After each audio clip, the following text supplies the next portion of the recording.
பாரு சுகுணா, நம்ம கல்யாணம் ஆகி எத்தனை வருஷம் ஆச்சு? இது வரைக்கும் நீ ஒரு தடவை கூட என்கிட்ட போய் சொன்னதில்லை.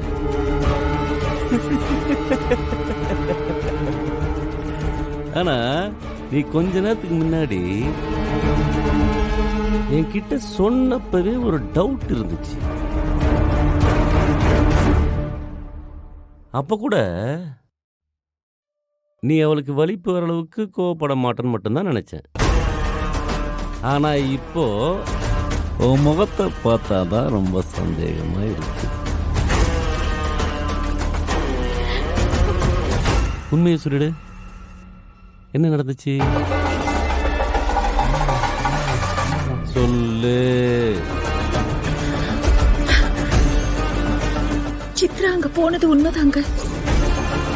ரொம்ப நேரமா அவளை காணோன்னு நானும் அவளை தேடி போனேன். சித்ரா அந்த பொண்ணு கூட நாங்க பார்த்ததும் இது தெரிஞ்சா நீங்க கோவப்படுவீங்கன்னு நான் சித்ராவை திட்டினேங்க.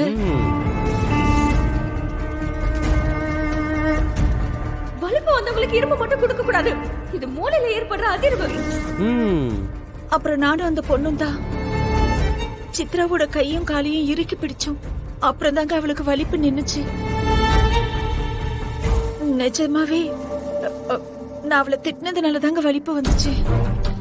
இதுக்கப்புறமும் நான் இதை உங்ககிட்ட சொல்லி நீங்களும் அவளை திட்டி ஏதாவது ஆயிடுமோங்கிற பயத்துல தாங்க நான் உங்ககிட்ட சொல்லாம விட்டுட்டேன்.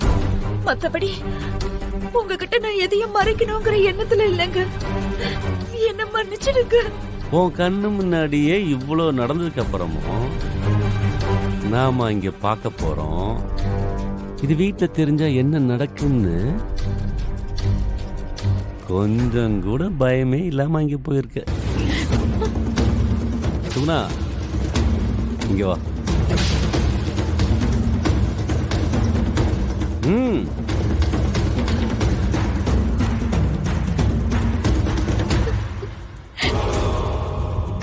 நீ என்ன பண்ணிருக்க?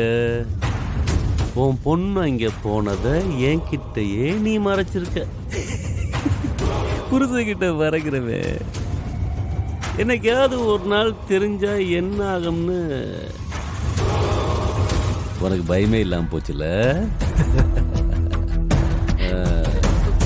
இவ்வளவு நடந்ததுக்கு அப்புறமும் இவளை கூப்பிட்டு மேல படின்னு தைரியம் கொடுத்திருக்கானா? அவளுக்கும் பயம் இல்லாம போச்சு.